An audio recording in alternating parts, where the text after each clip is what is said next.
What's up, What's up, brother? 1, 2, 3.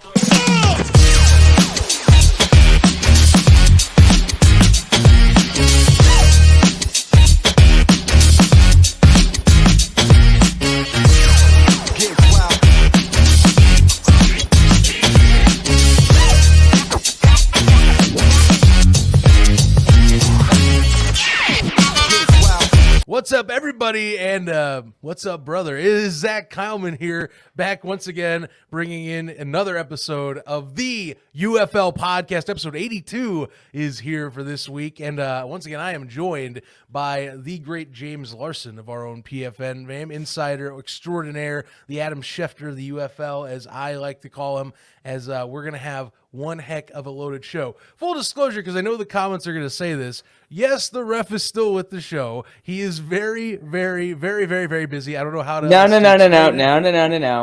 The Roughnecks are 0-3. He has not been on the show since before the season started. I mean, he just can't live with his own mistakes. He can't live with his own failure. And where has that brought him? Not on the show. So he's on ATU though. So he hasn't said he's the mailman. I don't know.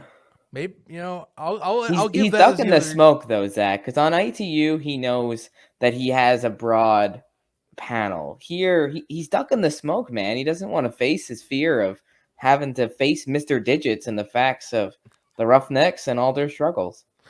Well, he will get that day will come, because I can assure you to people he is still part of the UFL podcast. I don't want to see any comments going, oh, he's gone. No, he's not.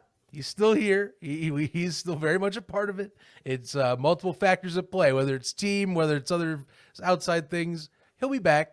We'll have a talk about that soon enough. Who knows? Maybe it might not be next week if it's an 0-4. There's no rough him up. I'll have to make a phrase that's complete opposite of it whenever that comes up. But we are here with episode 82. James, glad to have you on board once again for the show.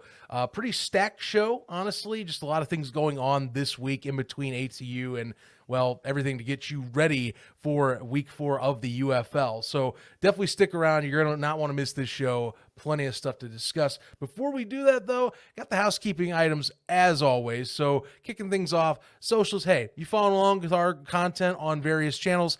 I recommend you do that. And by the way, subscribe to this channel, click the bell, builds morale, not only for you, but for us too over here with PFN for our shows, because we do get an extra boost from you guys joining up, and we also are happy to see newcomers to the channel. So be sure to click that subscribe button below and the bell icon to never miss Around the UFL or the UFL podcast when we bring these shows to you.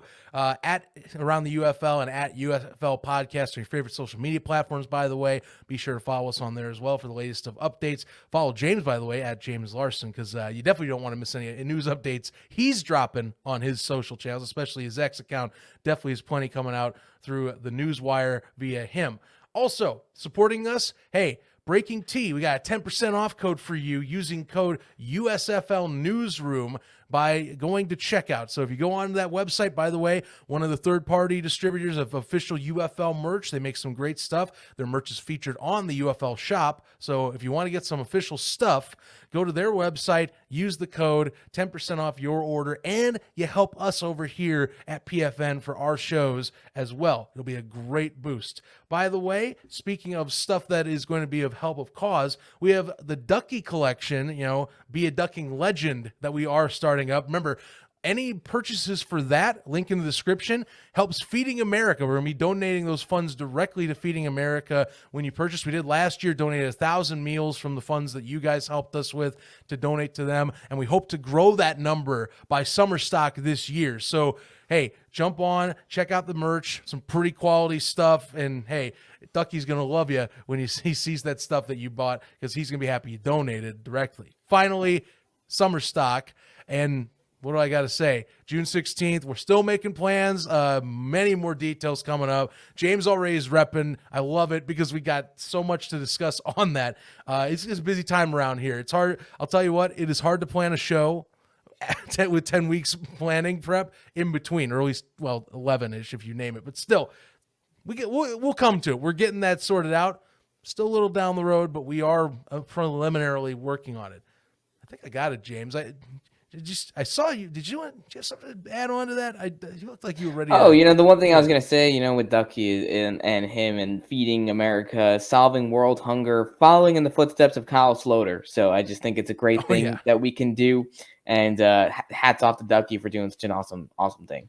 Yeah, I love that we're doing this for a second year. It's not only some really cool stuff that we get to do from his branding of sorts, but just it's a good cause. I mean, the fact that we get to kind of contribute back and our audience can help contribute back as well, it's a win-win. So really glad that we get to do this. In the second year, we're going to be able to do this too. We'll be able to announce the funds and the amount of meals we were able to donate by summer stock this year. So again, we're really trying to beat that 1,000 goal that we had last year. So definitely check it out. Link is in the description, and it is for a good cause.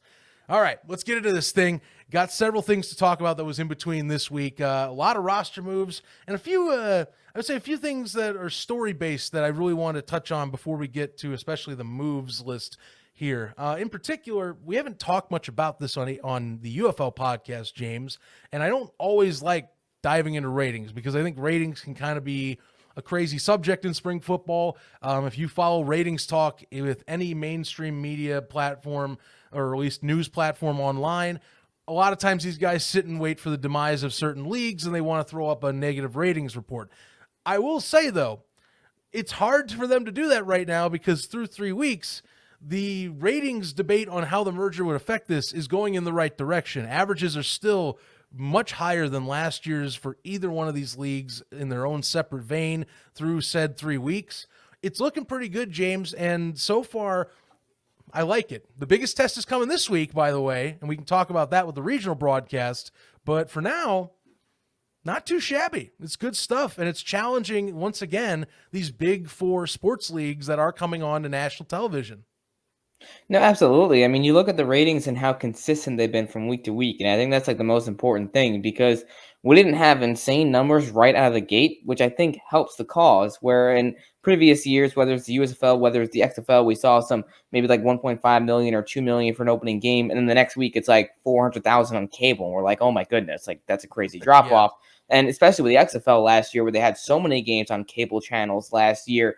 Now with the synergy of ABC, ESPN, and Fox working together, we have so many of those games on Fox, ABC, over-the-air networks, and cable is primarily ESPN now, which obviously is a very strong channel in and of itself. So ESPN was the only channel that had a little bit of a dip this past week compared to the first couple weeks, but even then the numbers are still up from last year. So across the board, I'd say we're looking good, and you would hope that the UFL executives at Fox, at ESPN, they should be pretty pleased with what they're seeing so far. Well, I know Mike Moville has certainly been pleased, and that's the man that anytime you expect good ratings news, he is going to drop it about Fox broadcast. So clearly he is very happy. ESPN seems very happy, according to their PRs, that it is year over year better on both of their channels. Fox alone, and credit, they haven't been beating ABC in ratings. They're better year over year compared to USFL ratings that they have had as being a flagship company, not only owning the league, but also trying to promote the league itself. So, a lot of great numbers coming out from the UFL lately. Really like what I'm seeing in terms of just better growth. So that helps. TV side, James, me, I love focusing into the industry of television. And it's weird right now. A lot of TV's moving more sports-centric, less about the scripted shows or reality, because sports drives television right now. And you see these ratings, and again, if you can challenge average ratings, again, they pretty much were neck and neck with NHL this past weekend. That is a really good sign. That's the type of target audience we remember when we were talking about not only 2020 XFL, but also talking about the other times when we had XFL 2.0 and USFL 2.0 coming here, when even Fox was saying we want to challenge NBA, NHL, we want to beat those guys, F1. If we can get those numbers consistently, we're doing really well. Well, guess what? Now they're doing that, and they're doing that on 3 weeks regular basis here. Toughest week, though, is going to be this week. Not only because you see that one FS1 broadcast, because everyone looks at FS1. It's not the same as it was in XFL 2020.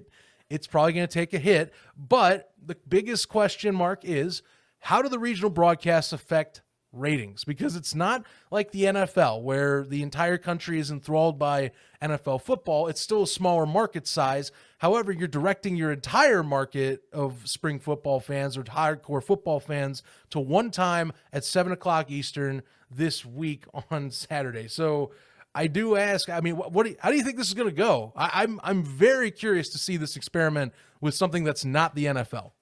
Yeah, I think it's going to be really intriguing because it could go a couple of different ways. And I was just talking to my good friend John Lewis over at John Lewis Sports about this, right? And we kind of talked about these ratings and these regional broadcasts. And at first glance, it's like, why are we doing regional broadcasts at spring football? It's only 4 games every weekend.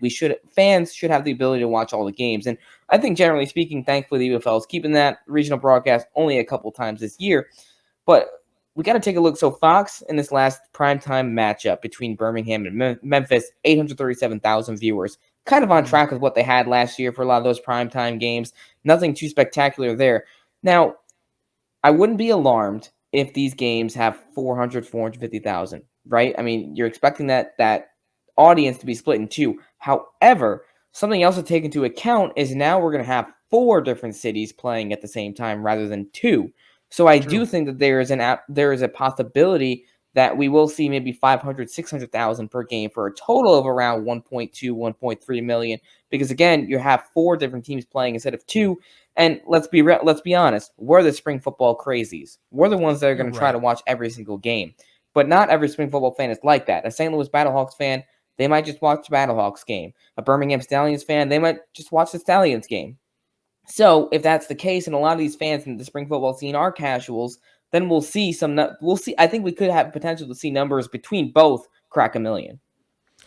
That is what I think they're banking on. Specifically, the markets, especially, they're banking on here. We've had a lot of talk on, attendance for markets, but I think a lot of times, and we've had this better conversation on our Discord as of late, by the way, that link's in the description if you want to get in on those debates. The market size, and I think the market tune-in is going to be tested greatly here. By the way, those games are Saturday. I said Sunday originally. These are on what is pretty much a stacked Saturday lineup of football games this week, because the only Sunday game is the new version of the Texas Throwdown here that's going to be happening once again. But Michigan's going to get tested because we've talked. The Panthers market at Detroit seems to be one of the strongest viewership markets out of the league, and I think that's going to be tested if they can carry that along with San Antonio. And then you see DC and Birmingham. Birmingham is another one of those top viewership markets that has carried the league at times, at least in regional ratings. So very much is going to be something to keep an eye on. I do wonder, like you mentioned, will that get split down the middle? If we're talking about 850-ish, 800K is that like sweet spot right now Fox is hitting, how different does that look? And my other thing is, does Fox spin this as a combined broadcast total? Because I don't know if they will. Right. The NFL, they don't do it with the NFL. Just a heads up. Anyone that ever follows NFL ratings of the regionals, they do them individually because they are that good. It's the best sports viewership in America, so it's easy to do. But I almost wonder if they'll try and combine it and be like, hey, we can throw you on any Fox broadcast, and you're going to get this some sort of connection. It's not going to look the same for advertisers, by the way, because they're going to go, well, I only got this section of America, which, by the way, if for those wondering, this regional split, DC Birmingham basically is about east of the Mississippi. West of the Mississippi mostly is Michigan and San Antonio, with a few exceptions here or there. I think like Ohio, I know, is getting mostly Michigan and Birmingham and San Antonio, and a few of the southern states are kind of split. But that's for the most part. By the way, random thing, James, Rhode Island is the only East Coast state I noticed on the broadcast list getting Michigan and San Antonio. Everywhere else is getting DC, but for some reason, Providence, their local Fox affiliate, is picking Michigan. So I am. There must be a bunch of Jake Bates fans out there or something like that. Clearly, one of the somebody loves them. I'll tell you what, though. What I find really intriguing by this is Fox is kind of experimenting. It feels like, the first time in spring football we're seeing something like this with regional broadcasts. And I'll tell you what. If these numbers do pretty well, right? If we get 500, 600,000 viewers for each game, which would be combined viewership of over 1 million, there's a good chance that we see more regional broadcasts next season, right? And again, we don't want to go down the rabbit hole of speculation zone, but if there is expansion next year, and if you do have 10 or 12 teams, that means there's going to be more games each weekend, which means that there's a much higher chance that we have regional broadcast. So it's something to take into account and really keep a close eye on, because the way these games go this week, next week, and then I believe week 9 is the final week of regional broadcasting. This could determine what the schedule looks like next year. It certainly is going to be something that the flip of the coin is really good if you get what you want out of it. Part of it will be also that they could argue, and we've seen this with Moose, with the merger, a little bit tight on the scheduling front. So, I know some people complain, why are they doing this? Personally, I think part of it is because they needed to find some way to make space for these games. And eventually regional broadcasting does help, where you say, oh, I can't, instead of putting it on multiple slots, I can put it on one slot and I can broadcast it and kind of split it up. So, I think it still is more of a test, but I would not be surprised if, say, this doesn't work and they have more time next year to prep, that they find individual slots again if they really feel like that's most beneficial to them. But it's an experiment. This is very much an experiment. We don't see this as often in many other sports, and credit, sports rights are completely different sport to sport. NBA, MLB, NHL, such a different world compared to the NFL sports rights system and what networks broadcast where. So the NFL kind of does do that for more the sake of better timing and putting all these games together. But, UFL is going to get tested. And, guys, there's other places that I won't advocate for that you can find these games. But, hey, you can dig around and you do you. If you need to find another game, I didn't hear that you look for one. I know that I hear there are places. I just don't. I don't know if I don't know where they're at, but you can find them. You know where they're at. You can get a second game stream up. Discord will tell you too. Just gonna say, our Discord will tell you. We know. The crazies will figure it out. We have they have avenues, avenues that you can go find. I will not tell you where they're at. You can go find them though. Just to be. I'm playing it safe, James. I know. I'm playing safe too. I'm just attending the San Antonio game in person. So see, that's easy. Who needs TV when you can buy a ticket? Perfect.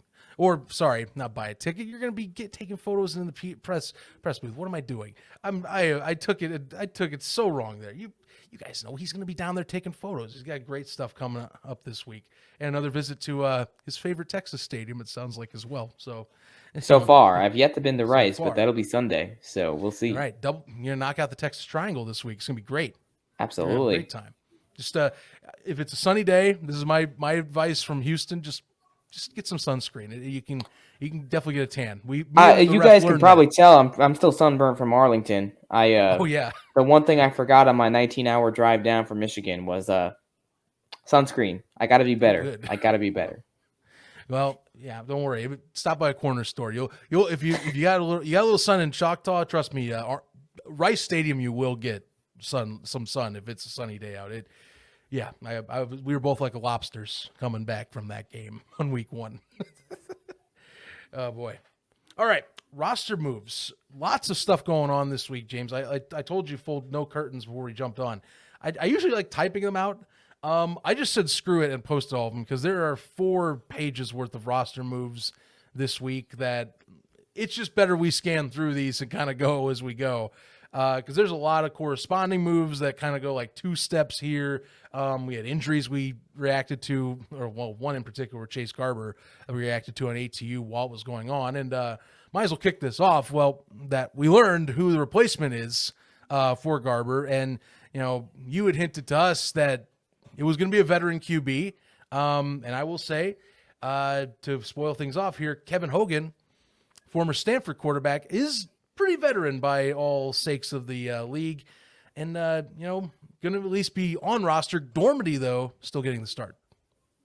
Yeah, it makes sense to see Quentin Dormady getting the start pretty obviously because Hogan's only been there for a couple of days. I believe he got in there Wednesday, which is 2 days at the time of you guys watching this. So not enough time for him to really get accustomed to the system.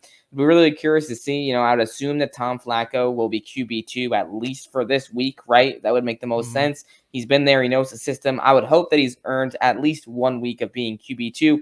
But Dormady, that's such an interesting story, right? And I'm sure we'll get into this later in the preview. But, I mean, for him to be able to be back in a starting position here, it's really unique. And will he be able to hold it? Because Hogan, like you said, he's a veteran. He's been in the NFL for the last several years, had a tremendous career at Stanford, never really found his footing in the NFL.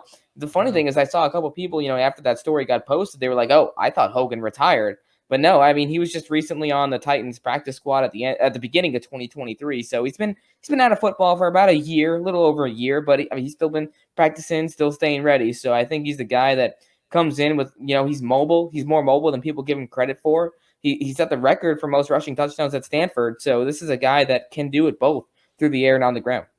Yeah. Hogan's a guy that, like I said, he's not much action, but like he was a workhorse at Stanford, was a long tenured QB at Stanford until making his NFL debut, at least being signed on or at least coming on in the NFL in 2016. Many remember him best from his days in Cleveland.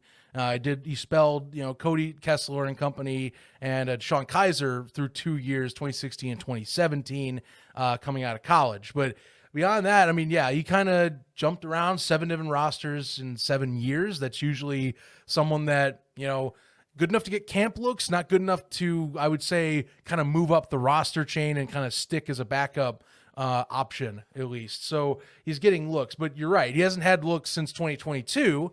He's been looking for a place to stick since then. It's 2024, and that's someone that, hey, if you still want to play football, an open door just happened in the UFL. Doesn't hurt to take that chance. I know he's a little bit more veteran than some of these guys that are coming in to the league. Generally the league has been trying to get more youth talent based. Credit some veteran QBs pushing, their early 30s, as we already know, one of them being McCarron, already at 33.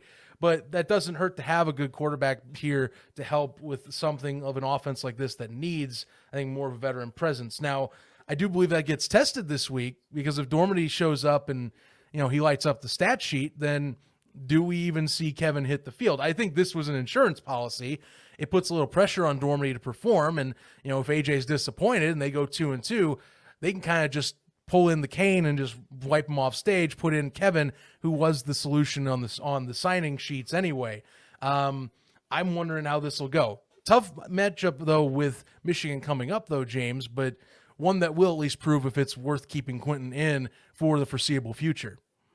No, absolutely. And one of the roster move that was really interesting for San Antonio that now all of a sudden he's on the suspended list is Cameron Dantzler. I mean, that is a massive signing, one that kind of came out of left field for San Antonio. And then within a week of being with the team, I think he was only there for a few days. Now he's on the suspended list. Wondering what in the world is going on there, because that would have been, I mean, their secondary is already pretty solid, but Dantzler, that's a former NFL draft pick with the Vikings. As a Vikings fan myself, I liked what I saw from him when he was with us. So that's a really interesting one there, because that's a big addition and then a big loss within just a few days. Well, and that's not just you. I mean, we even talked about it last week with Luke Miller on the show, and Luke's also, for many that aren't knowing, very equally a Minnesota Vikings fan and Minnesota sports fan, if you would have guessed. And the same thing, he was very high on that signing coming in. I don't know what his status is, and suspended list is kind of weird. It's not always clear cut as to what the issue for suspension is that's related to this, but it's something to watch. Will he still be there? Will they move on and replace him possibly if it's too much of a pain? We'll see, but it's a status that you got to keep an eye on, because that was a player that was supposed to help shore up one of the weaker points of this Brahmas defense in the secondary, and we're going to have to watch how they do fill in and kind of shake and move as they go. And they got plenty of other places to deal with in terms of the injury bug or places to upgrade, and they were no slouch in terms of being busy on the list of transactions this week. They also picked up Morgan Ellison for the running back room. And honestly, not too shabby of a pickup as well. I think it needs a little bit of juice. They haven't been too bad in the run game, James, but I think they're trying to help supplement some losses that might come with Garbers being out and the uncertainty of what Dormady might bring in the coming week, or what Kevin Hogan could possibly bring, even though that's an insurance policy itself. Right on. And also Anthony McFarland's dealing with an injury. It looks like he'll be out this week. So it seems like Ellison will be activated. He's a guy that can come in, that can do some work for them. He was solid with Seattle last year. I was really surprised because he got picked up by the Arlington Renegades and then got released. I really thought Ellison would have been a guy that would have stuck with the Renegades. So it's great to see him back in the league, because 5 weeks with Seattle last year. He put up good numbers. He got injured, kind of hampered the rest of his season. Was one of the top PFF graded Sea Dragons of the year in 2023. So we'll see. Again, it's a guy that's proven himself at this level before. And if anything, he adds some diversity and some talent to that backfield. Yeah, they really wouldn't mind having him. Honestly, Arlington and anymore, James, Bob Stoops does what Bob Stoops wants. It's not really very clear cut. We've learned about how he wants to operate rosters. It's who he likes is how I've seen it. And so, if he didn't feel like it was worth it, well, I guess he isn't. Even though that run game could, doesn't really need it. It could use a boost. They're pass friendly first team, of course, but haven't been impressed, of course, with that section of their offensive game plan anyway. But what do I know? It's their roster choices and the like. But Morgan Ellison does fill in a need for McFarland having injury woes. Again, it's a bit of a snake bitten team right now in the injury department. Luckily, they have that 2-win buffer to start the season to help things out. But those have been stacking up. I mean, I've been seeing a few, like I've been seeing some of these transactions come out this week.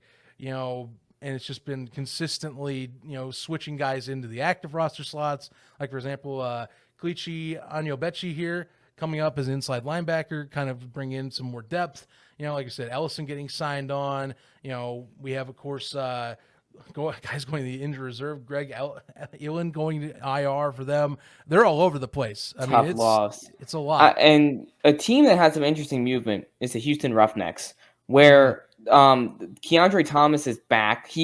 That's a really strange one because he was put on the suspended list, but it was never announced by UFL PR. He was just kind of dropped from the roster on the website March 19th. I had to go back and kind of look back because I had gotten word that Keandre Thomas is back, and I was like, well, wait a minute, when did he actually leave? So I went back and looked, and yeah, UFL PR never tweeted about it.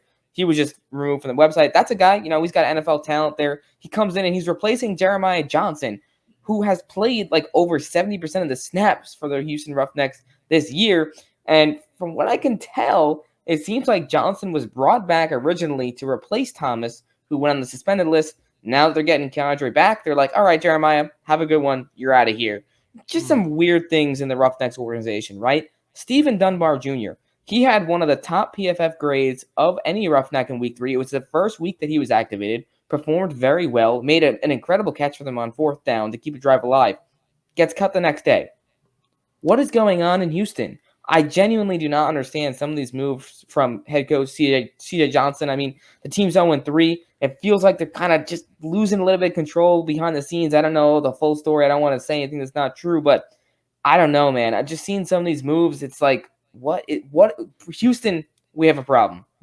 Well, I mean, yeah, bring in the cliche line. It fits perfectly, but I mean, it comes off when you see a lot of stuff like this. I believe you as well as if we're talking also Ace over at UFM was mentioning that during media calls recent weeks they've been talking about some significant roster changes might be coming their way to try and just spark anything. And sure, this is certainly roster moves. I don't know if they are the ones I would imagine being the ones that are the picks that I thought would be happening here.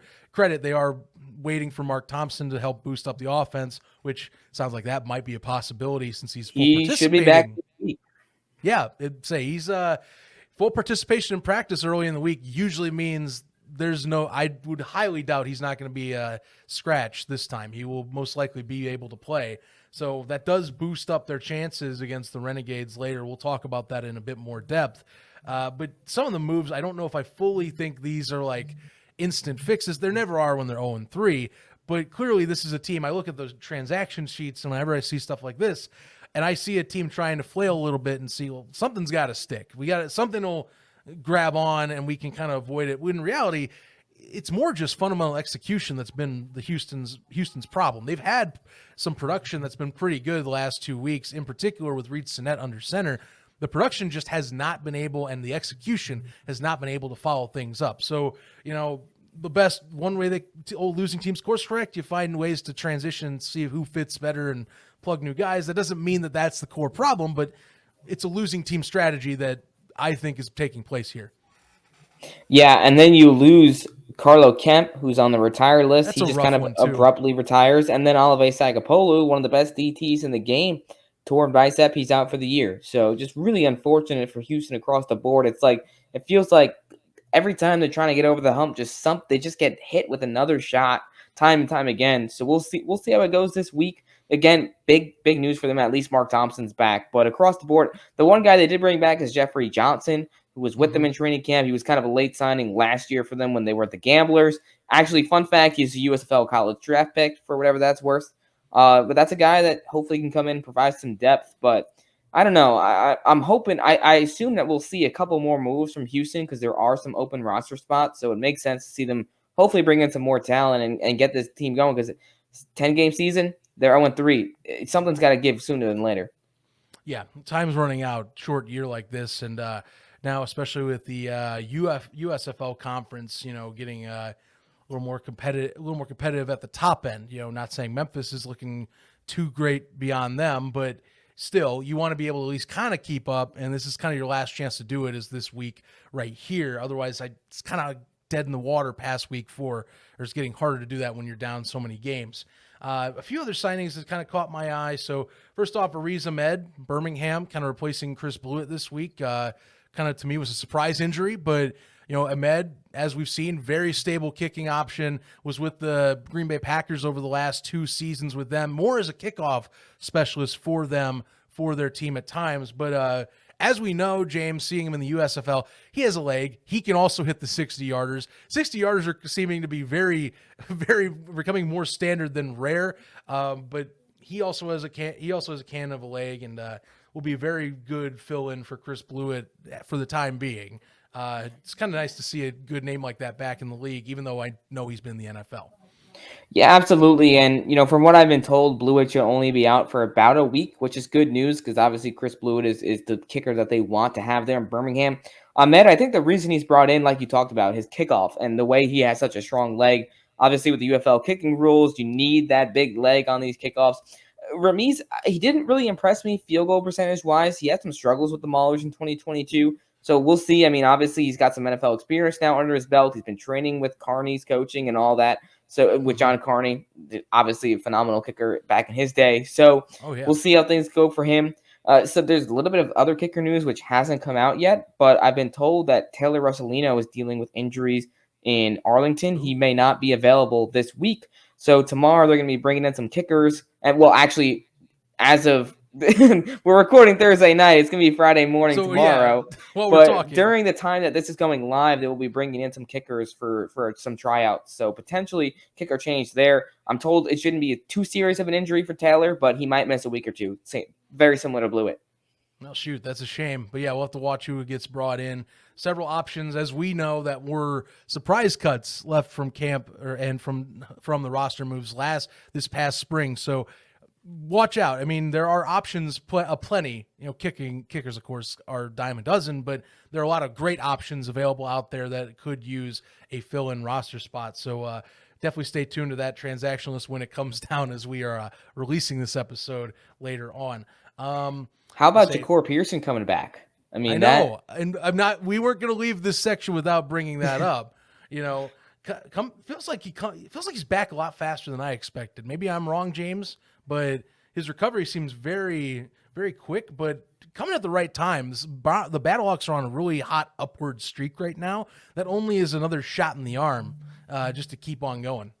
Well, yeah, actually, he's kind of on time because when you go on IR, Anthony Beck said he was expecting him to miss about 6 weeks, which 6 weeks starting from when he got injured, which was only about a week or so in a training camp. So you have a few weeks of training camp, and now he's back just 3 weeks into the season. So it's great news. Week 4, you won 2 games in a row. So it feels like this is the perfect time for St. Louis to grab control of that XFL conference if they can here, right? I mean, just looking a little bit ahead of some of these matchups. San Antonio dealing with injuries. They got QB stuff going on. DC playing against Birmingham is going to be rough. So St. Louis at home against the Memphis team. You got Ja'Cour Pearson coming back. You got that home crowd. This feels like a golden opportunity for them. I'm a little bit disappointed to see Jeff Thomas release. He never got an opportunity to play this season. It's a St. Louis native. That's a guy that's been around in the spring football scene a bit with the Maulers and the Stallions. So hopefully he gets another opportunity, but it's Ja'Cour Pearson. So it's understandable why that move was made. Yeah, I mean, they needed to bring in the muscle here, and clearly that is the decision being made there. And hopefully Thomas does land somewhere on his feet as well. He was actually part of a transaction list of several other waves that still shock me. You talked, of course, Steve Dunbar and Jeremiah Johnson, but I mean, Memphis also is a team that if it isn't for the fact they have that one win, they also had a few flailing moves, it feels like. Trey Williams, I don't get what the deal is with Trey Williams. I think they to me do that man wrong, it seems, the last 2 years in terms of his roster availability. And sure enough, he's let go. So that to me is a damn shame, because they never really tried to utilize him much during his 3-week course. Terry Poole, I mean, we've talked line issues. As much as that's a shocker by name, they haven't been getting production out of that section of their team whatsoever. It's been extremely depressing to watch. So they have to do whatever they can to kind of bring in new talent. They brought in Marcus Tatum, of course, from Central Florida, so worth a shot. And they also brought a corresponding move here, Cyrus Habibi-Liko from Boise State, to kind of, I guess, bring in better running back talent. Again, I don't know what the deal is with Trey, but to me it was right. Weird. Still doesn't get the reps. It's a couple of interesting moves because Marcus Tatum, he started in 8 games for the Breakers last year, so that's a guy that has camaraderie with a couple of those guys on that team, and also obviously familiar with John DeFilippo, who's the head coach at Memphis now. Cyrus, he's kind of a bell cow rusher. That's a guy that scored a lot of touchdowns during his time at Oregon and Boise State. Didn't put up a lot of rushing yards, but that, he's a bigger back. He's a bruiser back. We saw him make a couple nice plays for New Orleans down the stretch of that season. But I'm totally with you. I don't understand why Trey Williams just seems to get the short end of the stick time and time again. He was inactive for so many games with New Jersey last year, even though he was averaging almost 6 yards a carry. And then this year, he was one of the better kick returners in the league. He had some really big returns that set up, like the few of offensive scores that Memphis has had this season, partially is because of the returns that Trey Williams gave them. Never got a fair shot in the backfield again. It's hard to give your running back reps when no running backs are getting reps because your offensive line can't protect. But at the end of the day, hopefully Williams ends up somewhere because he's a guy, again, feels like he's got juice left in the tank and nobody wants to let him get it out. I certainly believe so too. I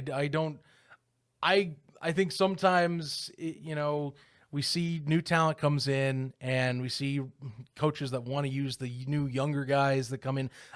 Trey's no spring chicken, to be honest, compared to other running backs, but still he's shown he has production. I'm just shocked that doesn't, with an offensive line that hasn't really been getting it done, surprisingly, with Darius Victor being the main running back option available, Trey being used so sparingly, especially for a team that's been relying so heavily on pass options, which he is known to be a really good pass option, it shocked me. But I digress. I am only questioning it because I see it on the outside. There might have been something else going on, but definitely hope and wish for him the best as well.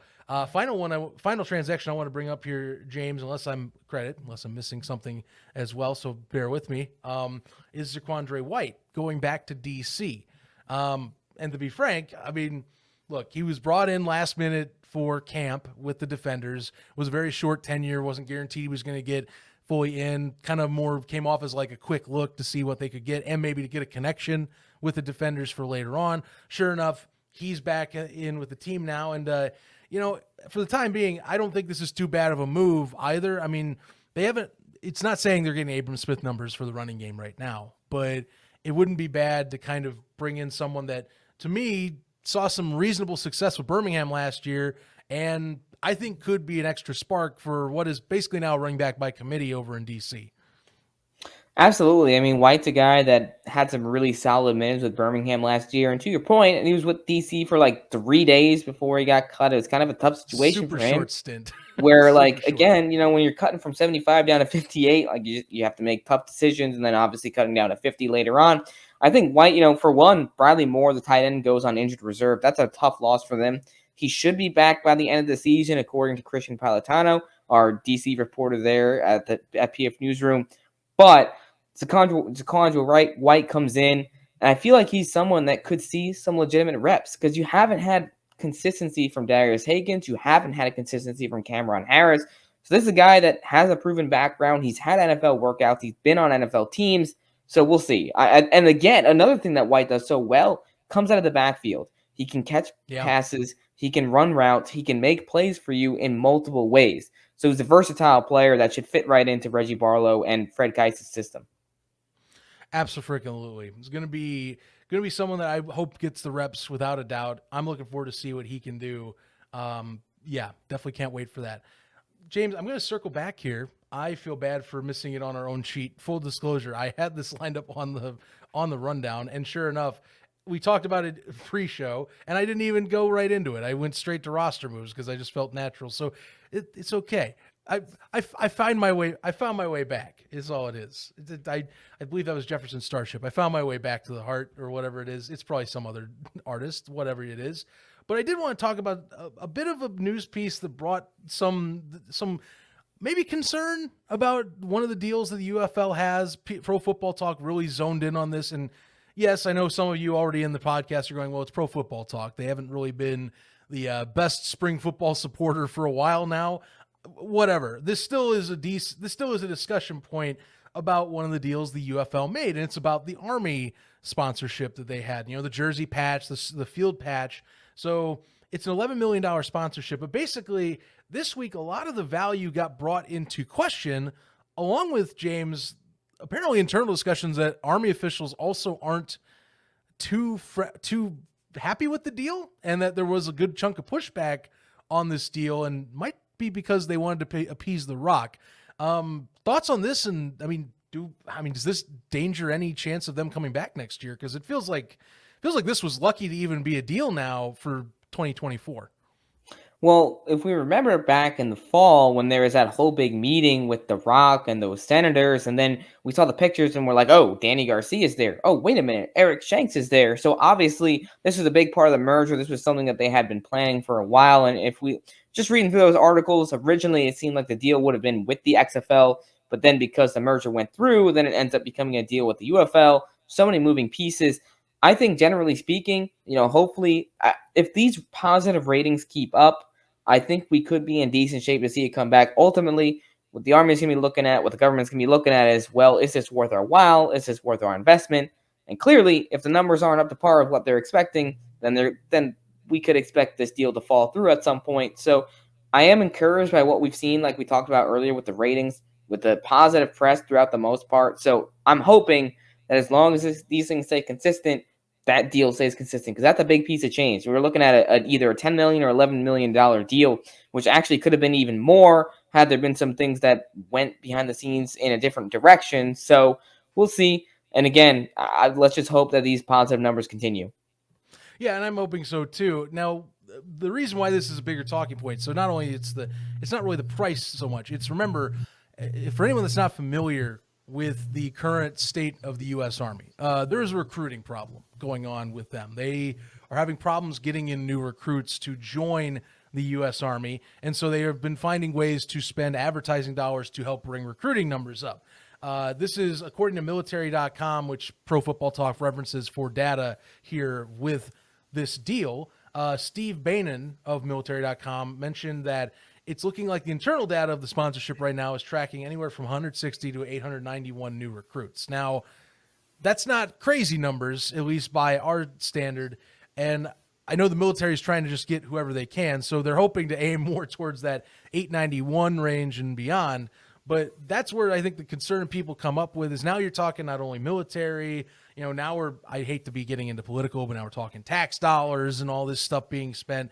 But it brings up that concern because they want straight up raw recruitment numbers. And as it was even put in this piece, here is from a spokesperson from Army Enterprise Marketing, is saying the goal with this and any other partnership is to bring out a lasting change in how the Army is perceived by the American public.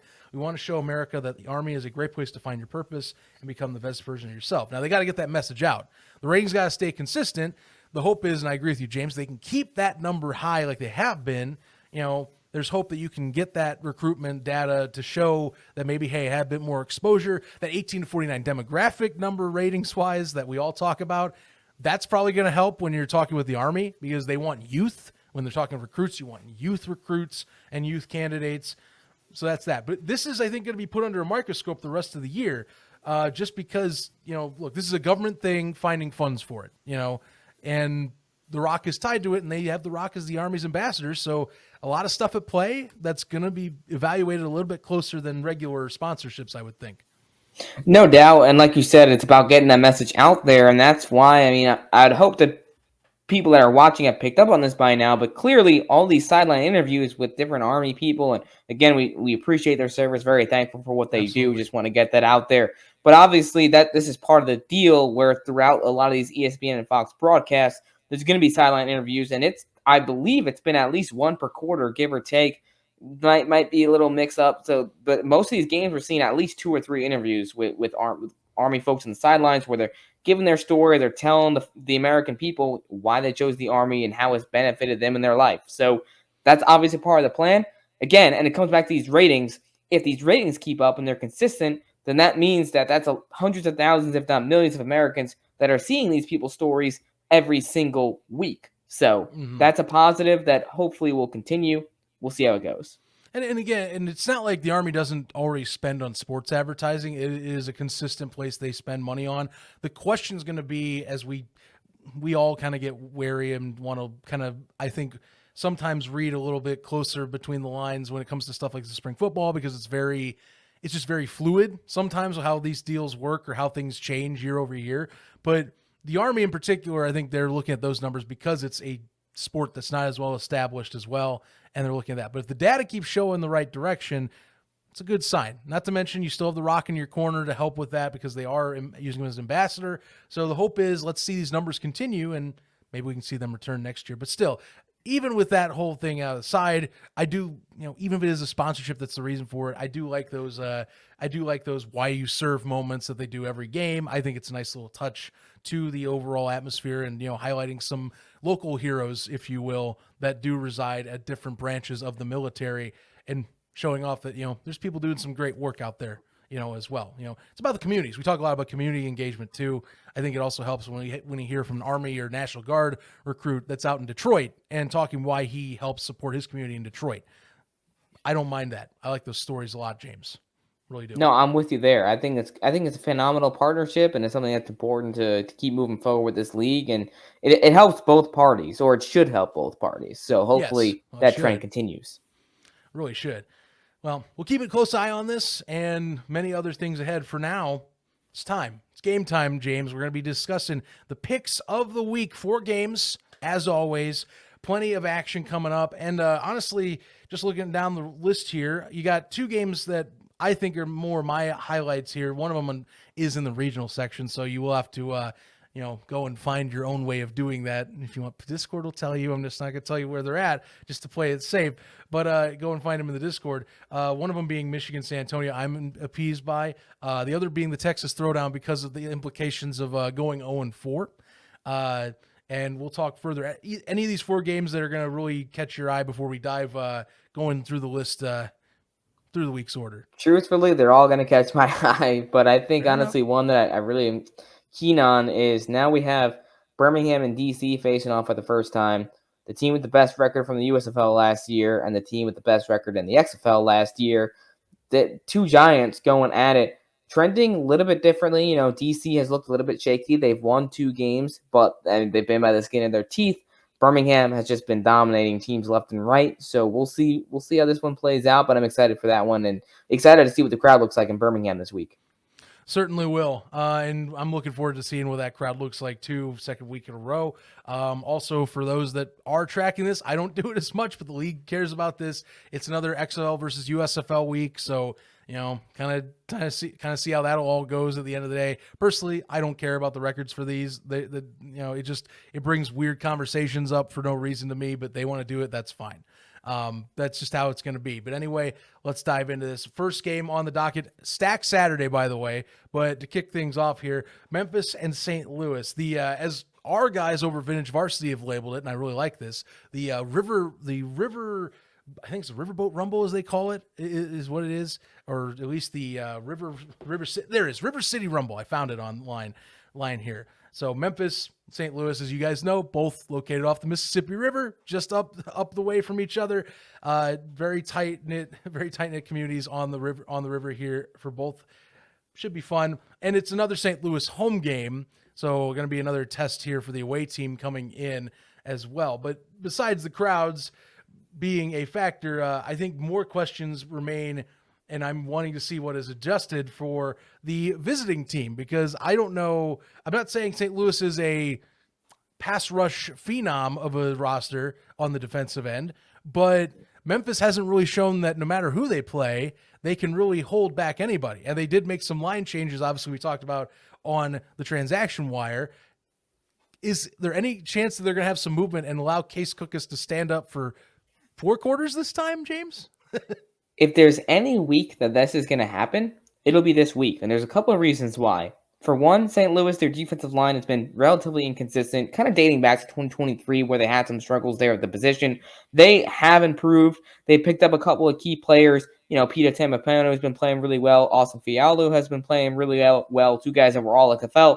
They're both out this week. They're both inactive with injuries. That is 2 huge losses for the Battlehawks up front. The defensive line there is a little bit gutted. So I feel like that's an opportunity now for Memphis. If they can get off to a hot start here, they're going to be playing against some of the guys that really would be on the Battlehawks bench if it wasn't for injuries.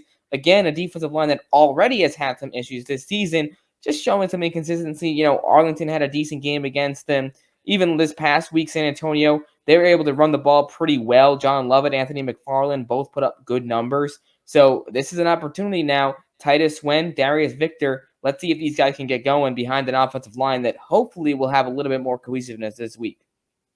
Yeah, only St. Louis, only 4 sacks on season. That's second worst in the UFL, only ahead of DC at this time. And in terms of the rush game, I mean, St. Louis, the only worst defense, and it's hard to be worse than this defense, is Arlington right now. So, and that's in the rush game, by the way. So there are opportunities. Not saying Memphis is any powerhouse right now in that section or that department, but absolutely, like you're talking, if there's any chance they want to mitigate some sort of chance to get Case hit, this is a good week to do so, and to kind of maybe a get right game to see if they can get this new rushing attack or some of the new pieces with this front 7, with the front 5 and rushing attack together to find some sort of momentum there, because it's been non-existent and really it's very unsustainable what they're trying to do with John DeFilippo and company's offense right now.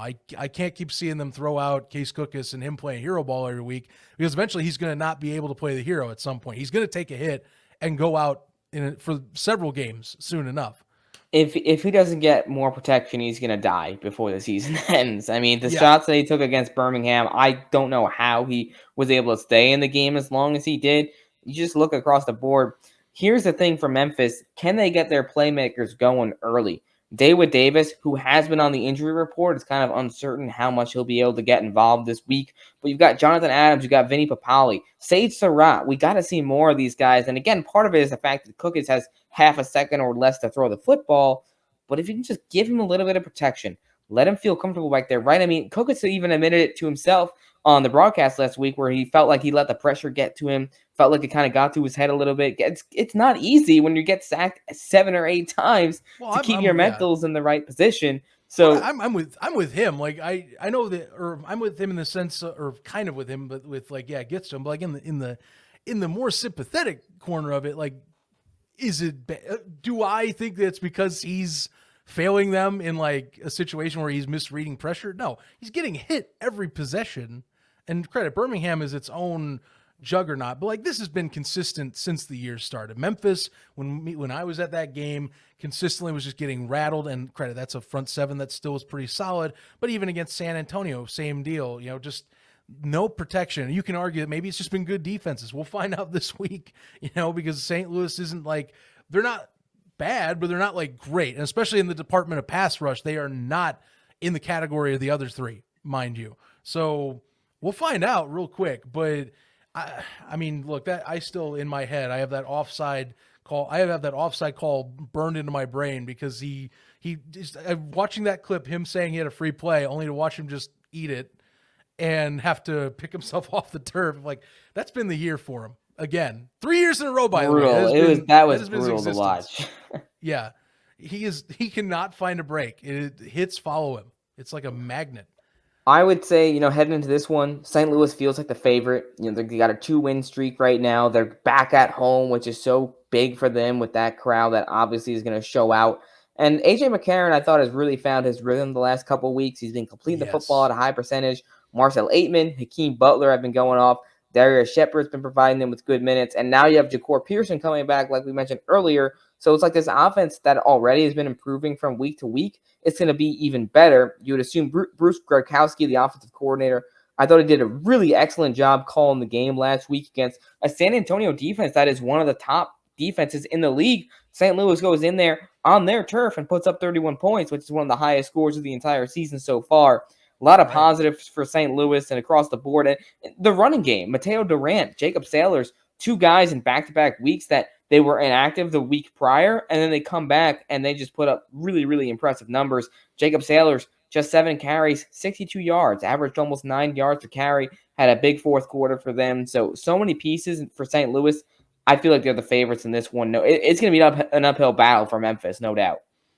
Yeah, no, I'm glad you brought up the rushing attack too, because I think, to me, the Battlehawks should be able to find what they need across the board. I credit Memphis's strength is going to be the pass rush, so if there's going to be any way to mitigate St. Louis, it'll be getting back to A.J. McCarron. There's been times that you've been able to see he can get hit, but still, that rush offense taking off, I think, is going to be the key to this one, because Memphis does give up 4 yards a clip. They are one of the highest averages per clip in the league right now on rush defense. Doesn't hurt to have guys like Durant and Slater that are starting to catch wind, if you will, and they're finding guys that are reliable guys in the backfield. Unfortunately, Wayne Gallman didn't work out as much. Now they got their 2 guys, I think, that have the most juice in finding those alleys and finding the windows that are opened up by their line. So those are going to be key components, and I do believe that's going to overwhelm Memphis very much so. There's too much going on with Memphis's offensive line and trying to manage finding some sort of rhythm rushing attack-wise and not allowing Case to get hit to where I think it is going to just bite them. And then what's going to happen is the defense is going to get, as usual, it's going to have to play too much of, I would say, being the security blanket. And it has been that way through 3 weeks. It's going to have to be that way again. I just don't think you can keep doing that. St. Louis is too good of an offense now to be doing that either. This is probably going to be, some people have pointed out St. Louis has been in 1-score games all year. I don't think this is going to be a 1-score game. I think this is going to be a pretty decisive victory, all things considered, through the first several weeks of the year. This will probably be their most decisive one, and it's just a lot of factors are stacked in their favor, like we pointed out. No, I absolutely agree. I mean, it's going to be an uphill battle for Memphis, and John DeFilippo, can he get this unit back on track? Because I thought he did a really good job with New Orleans last year. Feels like some of the coaching decisions or some of the opportunities where they could have been a little bit more aggressive, they just haven't capitalized. So let's see how he approaches this week. That's going to be a big storyline to watch. Absolutely. James, score prediction. What you got for me? I'm going to go with St. Louis. I think their offense is going to be riding hot. I mean, we saw Memphis' defense really struggle last week. So I think St. Louis, give me 27. Memphis, give me 14. Okay. I'm going to probably stick with you in the terms of, I don't think this is going to be a 30-burger, though that was one of the highest scoring weekends last week in any spring football league was last week. So not saying it's out of the question, but I'm going to stick with that too. Give me like 28-14.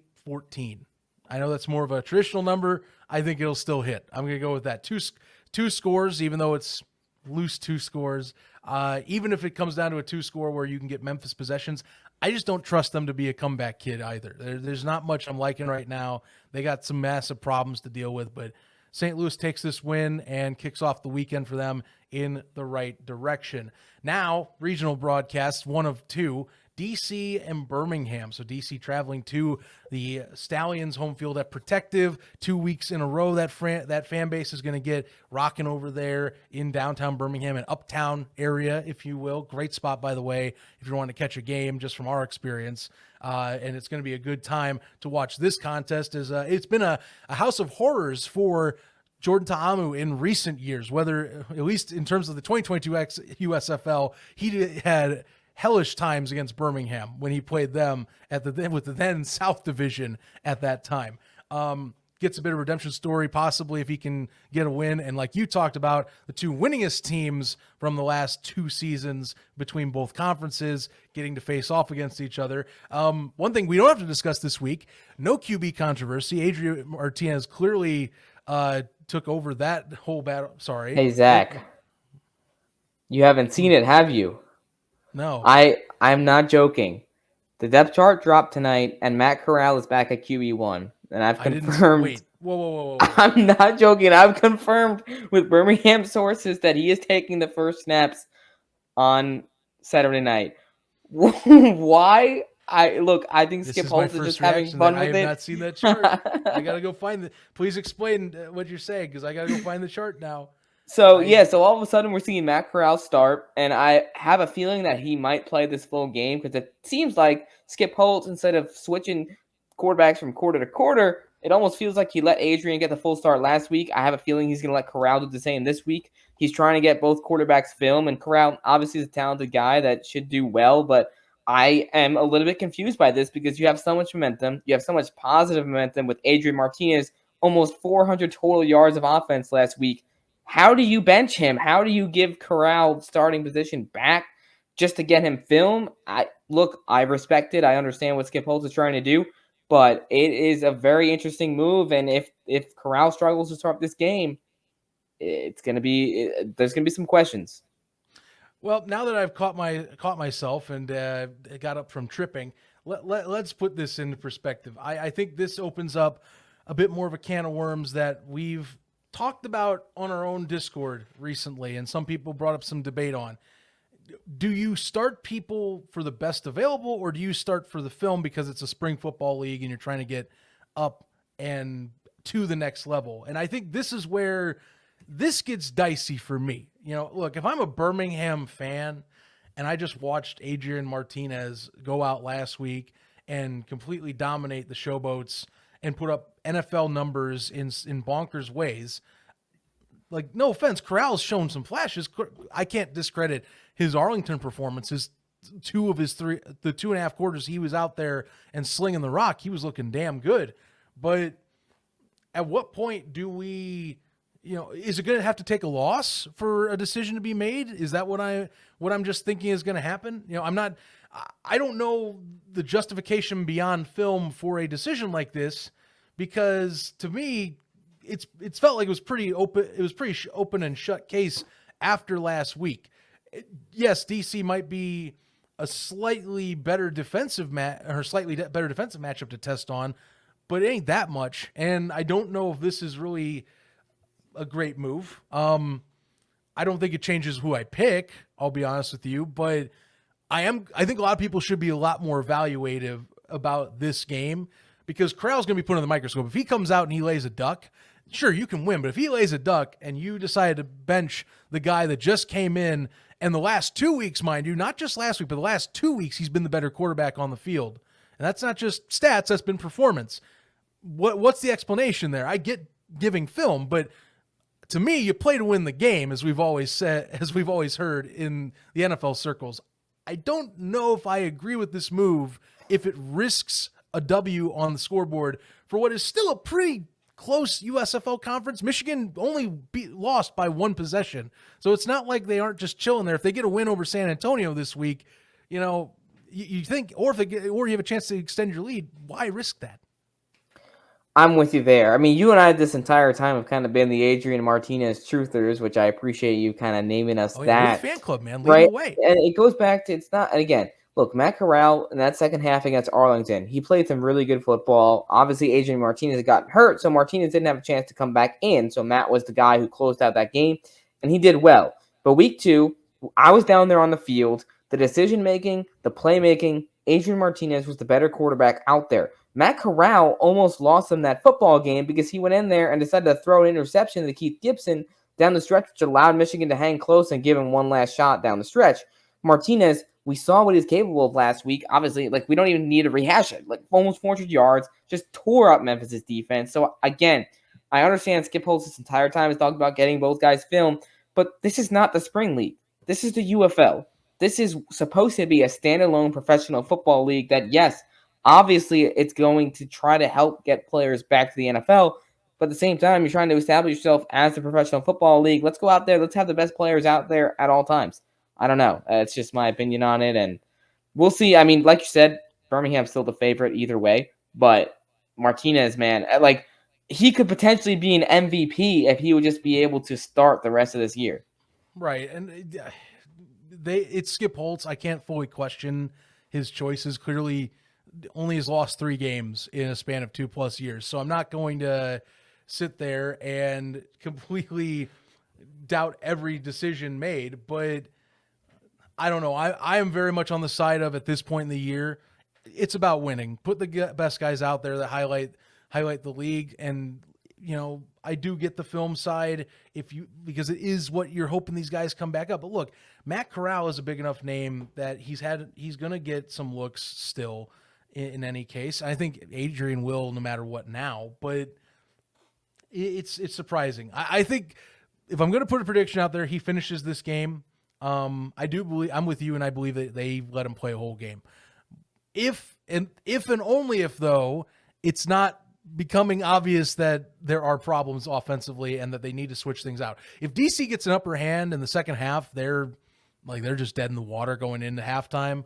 That's where I'm like, okay, we got to change this out. This is about winning now. We got to switch it. But this to me is like they're clearly giving him one last shot for film. Because at some point, they're going to stick with one, James. They're not going to do this back and forth all year. Once you get to the playoffs, you have to pick a guy. You can't just play around with your food like that all year like this. You have to eventually have some consistency. And I thought it was amazing that I know we haven't even talked about DC in this game yet, but it's just that's such a momentum shifting move to switch out a guy that just threw for 334 passing yards last week for someone that, I to me almost gave away a game 2 weeks ago. So I don't fully agree. I just don't fully agree with it. Yeah, I mean, we can keep hashing on this over and over again just because it's such a questionable decision. I'm not going to go back to it. That's my last point on it. But for TC, I guess shifting focus a little bit to DC, right? This is a really important game for them to prove themselves, to prove that they can stick with the big guns, right? Because Birmingham, they're in a position where they actually have the freedom to do a little bit of this QB carousel just because they're 3-0 and just because they've dominated pretty much every team that they played, right? If there was a different scenario where even if they were 2-1 or 1-2, Birmingham, obviously, I don't think they'd still be doing this, but Skip Holtz, it's almost like he's toying with some of these teams. It's like, all right, yes. I can throw out this guy 1 week, I can throw out this guy the next week. It doesn't matter. We're still gonna win. I need that meme of Skip Holtz with the cigarette, and the glasses, like don't care, who is in, who's out, we're winning anyway. I definitely botched up how that meme goes, but you get the gist.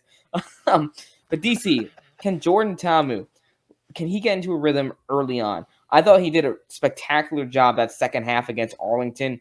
Granted, he's going to be facing a much different defense this time around. He's going from facing the worst defense in the league statistically to the best defense in the league statistically. And you look at the PFF grades, I think Birmingham's defense right now across the board is 90.7, Arlington 55.8. So just a slight difference there. And I think for Jordan, we've seen in the past where he struggled to play at a high level against really, really good defenses. So this is a challenge for him. I expect him to step up and make some plays for DC, but it feels like where are they going to get other production? Saquonte White, we talked about him earlier. Will he be able to get some reps? Will Cameron Harris be able to provide some stability? Because you're missing Abram Smith. And that defensive line, man, it is so scary in Birmingham. 17 sacks on the year, which matches what they had all of 2023. I mean, holy moly. You name any one of their defensive linemen, whether it's Carlos Davis, Taco Charlton, Jordan Thompson, DeAndre Tillman, the list goes on and on. All those guys are at least getting NFL workouts this year, and I think we're going to see at least 50% of them sign NFL contracts.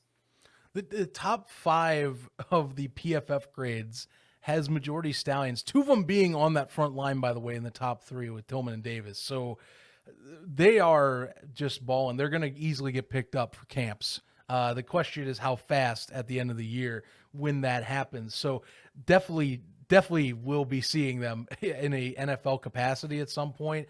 And I think for DC, that's just going to be it, is like how, like you're talking, how quickly can they establish some sort of rhythm on the offensive side of the ball and not have to play this kind of like sticking into a gear and then all of a sudden it kicks in type of vibe. Because we've talked about this at length. They were lucky to walk out of Choctaw Stadium last week alive with a 2-1 record. There was no, it's similar to how we talked with Memphis like a week prior. There's no business or no reason that you should have seen a team make a comeback in a scenario like that for 2 weeks in a row now, but yet here we are. They made exciting games, but the teams that have taken the losses really should have finished the deal is what surprises me. So DC is going to have a lot more to prove. Offensively, they aren't doing, I wouldn't say they're one of the best ones in the league. They're not by any statistical measure. It's because they can't find rhythm right now, like we've talked. It's just going to be a hard test is all I can tell you. My thing is that besides offensively, Greg Williams' defense has not been living up to the hype this year at times.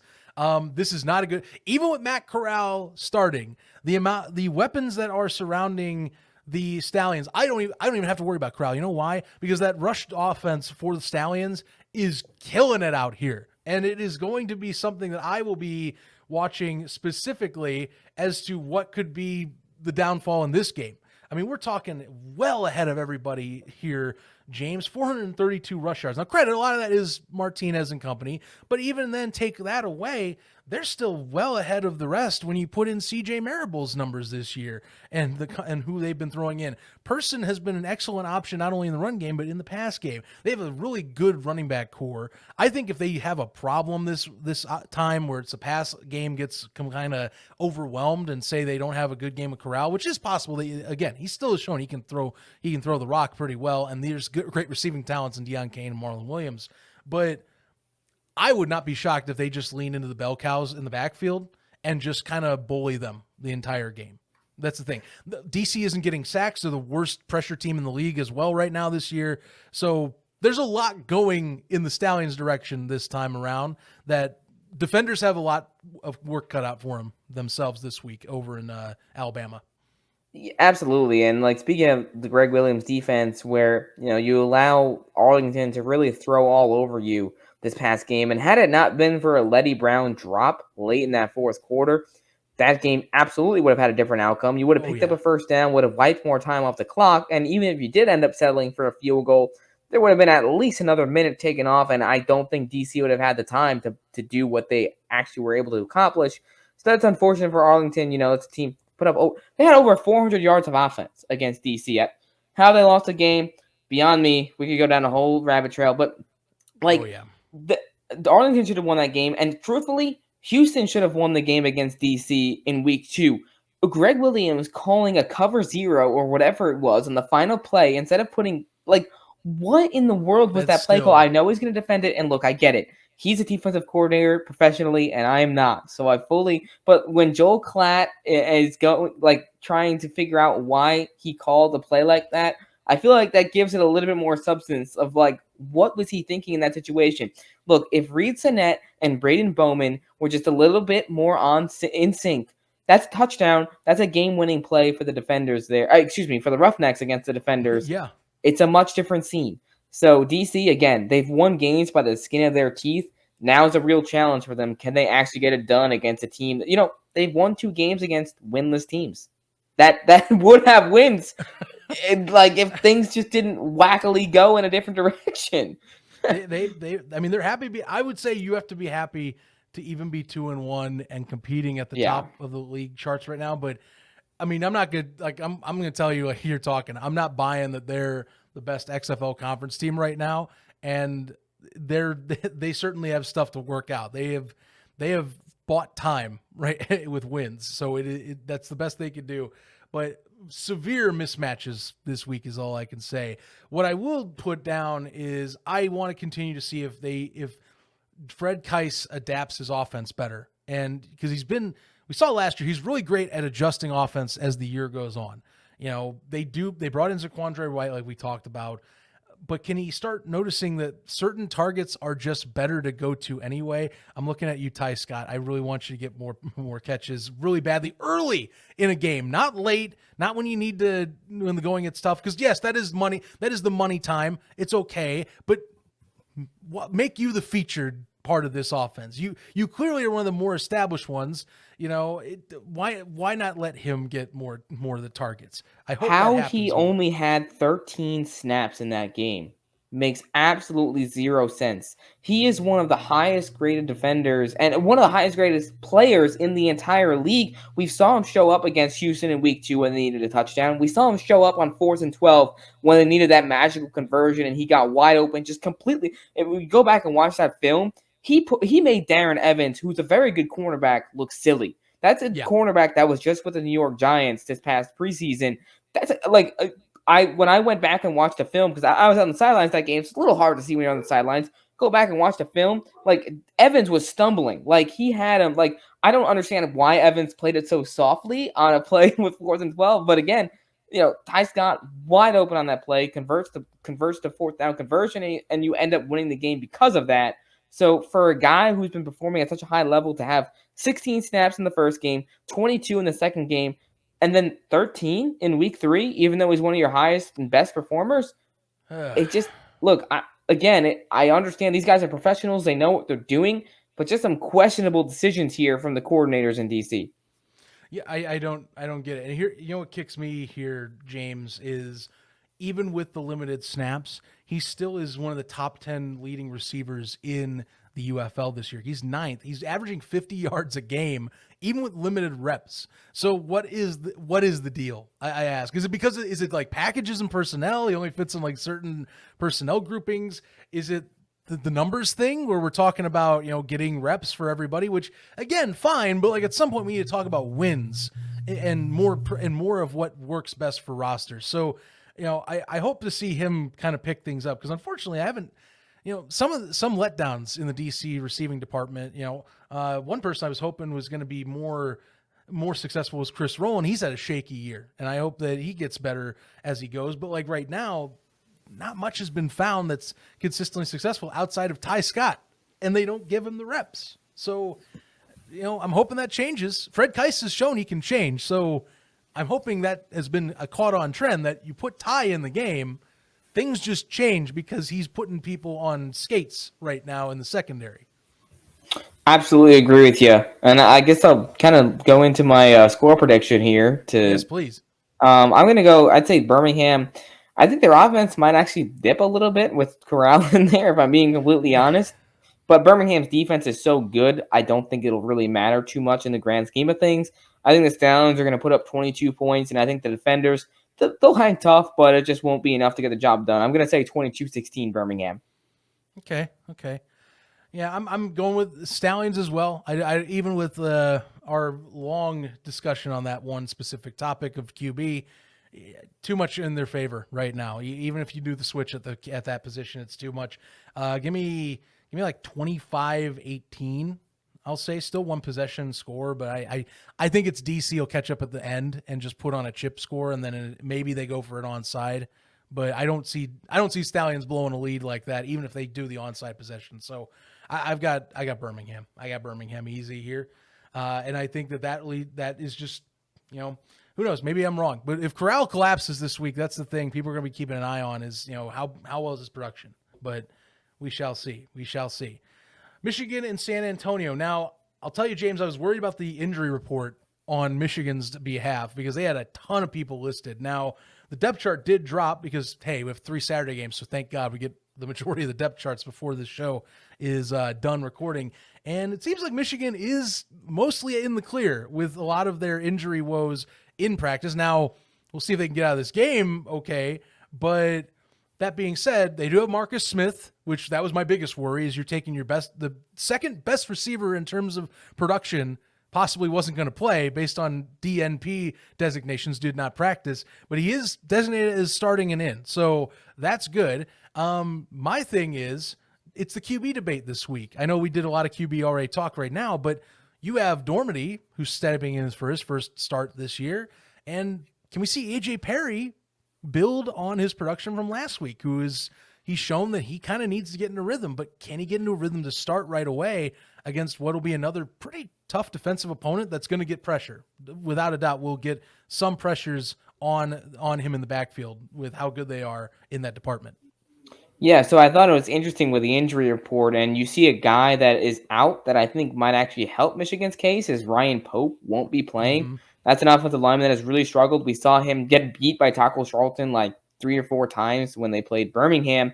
So obviously you hate to see injuries. Hopefully he heals up quickly, but I think he would be better in a role of being a backup and someone who's a depth piece rather than someone who's a starter. Jarrett Horst comes in at left tackle, and he played a really good game for Michigan last week. This is a guy that, again, really cool story for him is he was, the first round pick in the USFL college draft all the way back in 2023. Michigan State guy, so he's very familiar with Michigan in general. He was also selected by, funny enough, the Orlando Guardians in the XFL draft, ended up signing with Michigan, and that was a key piece of this offense. So I think that's the type of growth that you have to see. hats off to Marcel Belfay. I thought he did it similar to Bruce Gradkowski, who helped St. Louis find a rhythm week 3. Marcel Belfay, that was by far his best called game of the year. On offense that really took some time to gel, took some time to gain chemistry. Houston Roughnecks defense is no slouch. I mean, they have some playmakers on that side of the football, and Michigan made them look silly throughout most of the game. Marcus Sims, obviously mentioning him. I mean, those 5 missed tackles on that play when he took off really set the tone for the second half, and Houston could not rebound at all from that. Matt Colburn, he finally got going. That's a guy that, he really should be in an RB2 spot consistently, and I thought that he did an excellent job scoring a touchdown, getting a 2-point conversion. Just a couple, he had a couple really explosive runs that I was like, all right, that looks like the Philadelphia Stars Matt Colburn that we know and love from 2022 before he had all those health issues. So let's hope that, he can continue playing well. I like the Panthers and what they're doing offensively right now. It's stark contrast, as you know, as a Panthers fan, from what you had most of last year. So much stark. It did bring a smile to my face that I came out of that week just knowing that there is better talent on there that can execute and get a win. So it was good. Now, this is a tougher challenge, though. Like I said, Houston, they have their own problems that was kind of compounded, but, Memphis or Michigan did take advantage of those opportunities when needed. It's to help build upon week over week, kind of just knowing what winning looks like. That's been a struggle with Michigan teams, whether it was Jeff Fisher leading them in 2022 or even with Mike Nolan's first year. They did find it at the end of the year, thank God, and they started. I think that's what's trending in the right direction, is that they're starting to get things down organizationally like Mike wants, and it's starting to show up on the field. Defense, they had no problems. It was finding an offensive coordinator in Belfay, that can find a little bit more spark that maybe Kaiser could not. And this is really stepping up to the plate right here. So, really good stuff coming out of Michigan this week. My question, though, is can they execute this properly? Again, the pass rush for San Antonio scares me. That's the thing. I know Houston also has not too shabby of a front seven they saw last week as well, but that the Brahmas are going to target in the running game getting Wes Hills and Matt Colburn slowed down to see if they can rattle EJ Perry, because through this early going, if you can rattle EJ and get a turnover or two, you can find ways to get wins, especially for a team that is hoping that they can get Quentin Dormady going early and often. And for Mike Nolan, I think a new quarterback, as one thing I've always read, defenses having to adjust to new QBs on the short term with limited film, it's a bit of a formula that doesn't help that side. I think it's something that AJ is going to be happy. At least he gets, even if it's a new person under center, it's at least someone that he can kind of say, well, at least defenses are going to have to worry about the limited film that they can study off of him too. Kind of negates itself a bit, hopefully. No, absolutely. I mean, San Antonio's defense is, according to PFF, the second best in the league right now. So it's going to be a challenge here for EJ Perry. Can he stay consistent, right? We saw him decision-making wise just so much better compared to week 1, where in week 1 he had like 5 turnover-worthy plays. And he's definitely gotten a lot sharper. He looks more consistent. Part of that, again, is just getting accustomed to a new system. He's got a new offensive coordinator, so it takes time. C.O.C. Mariner, a wide receiver who joined the team just a couple weeks into the season, he saw his first action last week. He played really well. I think this is a guy that could continue to grow. And the guy, he's got speed and he's got size. It's exactly what they need in that system. So I think he'll continue to grow. San Antonio now, lots of questions. Where's the offensive production going to be when you're missing Anthony McFarland and you're missing Chase Garbers, who were 2 of your top performers throughout this young season so far? H.A. Smith, obviously a brilliant young mind in the scene. Let's see what he does this week. It's going to be a challenge for him because he's facing another young, brilliant mind in Colin Bauer. I thought he's done a tremendous job in Michigan with this defense. We saw them bounce back in a big way. And, you got to give credit to Colin Bauer, where week 1, St. Louis shut him down for most of the game. Then Birmingham, who put up the best fight against Birmingham? It was Michigan. I mean, the Panthers, when all is said and done, they did whatever, especially that defense, did what they could to keep them in that game. And then last week, Houston, especially in that second half, they just had no answers. They couldn't find any consistency. And you got to give credit to Bauer, who's just put together a unit that is so just on point from top to bottom. The defensive line, the linebackers led by Frank Ginda. And then in the secondary, you've got guys like Kedrick Whitehead stepping up. Kai Nakua is having a breakout year. I think he'll be joining his brother Puka in the NFL when it all is said and done after the season. A lot of talent there. San Antonio, so much questions for them. I feel like Michigan's a bit favored in this one just because San Antonio is going to have a lot to figure out. Although, one disclaimer, this is the Panthers' first road game. So this is going to be a bit of a new scene for them this year. Yeah. They have not been on the road yet. The Alamo Dome was a pretty good scene there. Lots of passionate fans. So something to watch.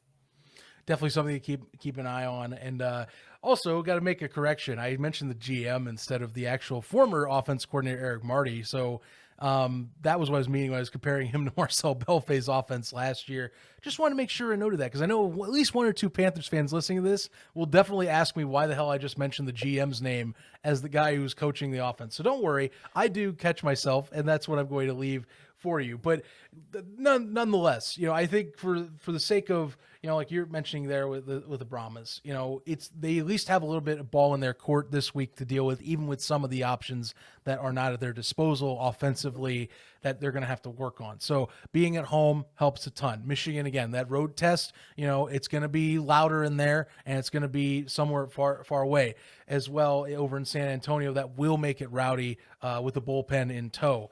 And yeah, I think questions still about, for example, EJ Perry can he consistently put another week behind him that's going to show up and he's not going to get rattled. He can stay on cue and can put together a quality produced game will be up for question, without a doubt. I really do wonder what their game plan is, by the way, with Dormady in, because you and I have seen that they love with Chase Garbers in San Antonio, the quick pass game. Get that one read out, let your playmakers make the plays if you can. And it's not that Garbers can't throw down the field. I mean, hell, one of his own passes from Kirkland was dropped this past week early in that contest that should have really been caught to kind of spark up that offensive production early on. But AJ loves the quick game. He loves getting it out and kind of moving down the field with that, letting talent do its own talented things with what's on the field.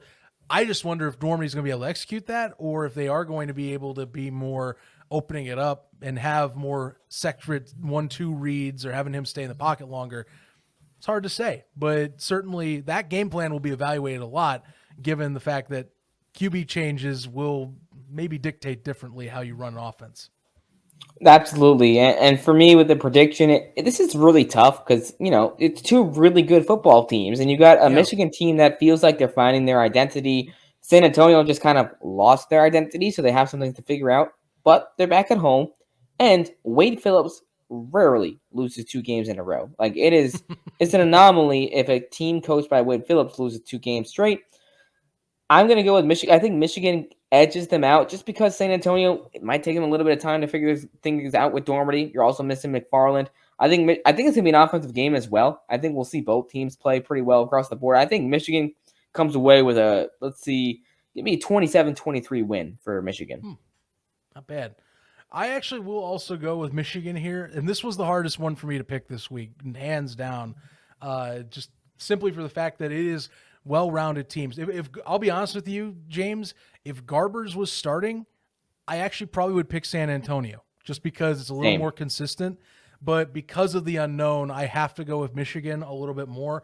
And I do think that there are opportunities that the Panthers will find on that defensive end of the ball to take opportunity. Because as we've known, and this is why part of this is under the microscope, is you brought up on ATU, our own Nick Thorne's brought up on ATU, Quentin Dormady has had those memorable moments, but he's also had those complete famine moments where he has completely disappeared and has let games get out of hand. So really is going to be, it's up in the air how this will go. I do have Michigan, though. I'm similar deal. I think it's more defensive, though, for me. Give me like 20-18. I think it'll come down to that 4th and 12. But I don't believe the Brahmas take care of business this time on the 4th and 12. I think Michigan's defense, this one is too good to let that happen. Mike Nolan's got that unit locked down really well on the secondary and is getting better in the pass rush department. So I got to go with Michigan here, but man, that'll be the fun one of the week to me. I think it's going to be one that is going to be a nail biter down to the wire, no doubt about it. Finally, the Texas Throwdown, and it's weird to even bring this in and make it sound like it's like a wet blanket because it's an 0-3 versus 0-3. I will say on paper, if you're just looking at the records, you're like, oh, this is going to be so hard to pick because they're both terrible. And I'll be honest with you, I don't think this will be. I think one is very much a victim of One is not like some of the other. Yeah, some things have been controllable, but let's be honest, 2 of the 3 weeks have been against 2 of the best opponents in the league, and they've been able to put offensive production up in droves. It's just you can't be a wet paper towel on the opposite side of the ball and expect to get wins, and that's what the Arlington Renegades are right now. Houston, yeah, you have a problem. It's just there's a lot more going on, but this is not a tale of equal 0-3 squads. This is much different vibe between these two, easily. Yeah, I mean, for me, I think Arlington's a clear favorite. Like it's surprising that they're 0-3, and it's purely because of Jay Hayes and their defense. I Yes. really feel like this unit last year was the reason why they went to the championship, right? Kind of similar to the Pittsburgh Maulers, where they were led by their defense. Arlington wouldn't have had a shot to even have that Cinderella run. And obviously, Luis Perez came in and changed changed the dynamic. But that would not have happened had it not been for Jay Hayes keeping that team in games time and time again. Devontae Bosby was always stepping up and making plays. Will Hill constantly stepping up and making plays. Just so many guys defensively that are not there this year. And now we look at the production, and it's the worst in the league. So it begs the question, what is going on in Arlington? What do they have to do to win games? Do you go out and bring back some of the guys that you had last year that were productive? I mean, I just don't understand why, if it ain't broke, don't fix it. You were statistically one of the best defenses in the league last year in the XFL. Why go away from that? Why bring in so much new talent? And we're seeing the consequences of it where they're 0-3, and it really is because their defense can't get stops down the stretch. We saw it against St. Louis. Granted, week 1, a bit of an anomaly. You're trying to figure things out. It's the first week of the season. At Birmingham, obviously, we've seen the powerhouse that they are. But St. Louis, that's a game that they absolutely could have won. You had a missed field goal from Taylor Russolino, and then down the stretch, the run defense just collapsed, and Mateo Durant ran all over them. And then this past week, just inexcusable plays down the stretch. Again, I mentioned it earlier. Without a doubt. Darren Evans just letting Ty Scott break free wide open on 4th and 12. And then Deron Lowe, I understand you want to have a game-winning play, and nothing feels better than making an interception as a game winner. He undercuts the football and just flat out misses it. And Kelvin Harmon makes a catch on the sidelines. DC gets into field goal range, and that's the game, right? It's those sorts of mistakes that ultimately is the reason why Arlington is 0-3 instead of 2-1. They could be one of the top teams in the XFL conference right now, Yes. But they're dead last just because of these simple mental mistakes that, in my opinion, goes back to the coaching. And it's very reminiscent of last year, a team that was 4-6. And yes, I know Renegades fans are not going to be happy with me for saying this, but that's a team that, if they were in a different situation, if they had a better conference, they would not have been in the playoffs. They would have not had that championship run that they did. Those are the facts. They were 4-6. They were under 500 during the regular season. So I don't know. It's just the coaching across the board, a little too conservative, just questionable decisions. And really, it comes down, I thought Chuck Long has been doing a good job as the OC this year, and he's not getting any help because Jay Hayes has been letting him down time and time again. No, the complete opposite side of that booth has not been pulling up its weight, I would say, to help support what has been a really incredible offensive unit at times. I mean, Luis Perez, there's a reason why he's mentioned. I know it's an 0-3 squad, but he's been put in MVP candidacy just on his performances alone. He just needs to get a little extra help to kind of finish off wins. Leads the league in passing yards. Yeah, what else does he have to do? Passing. That's pretty impressive through 3 weeks. Yeah, it's really good numbers. I mean, the funny thing is that the only reason why Arlington's the favorite in this game is because Houston has somehow managed to be even more of a dumpster fire with just all the struggles that they've had and 3 blocked punts in 3 weeks. When have you ever seen that before? There is a serious issue in Houston. I think they're very similar where they have a lot of coaching issues. They have not been able to get this locker room together. There's been inconsistency. I've heard just some things just behind the scenes have not been ideal. Players are frustrated. Coaches are frustrated.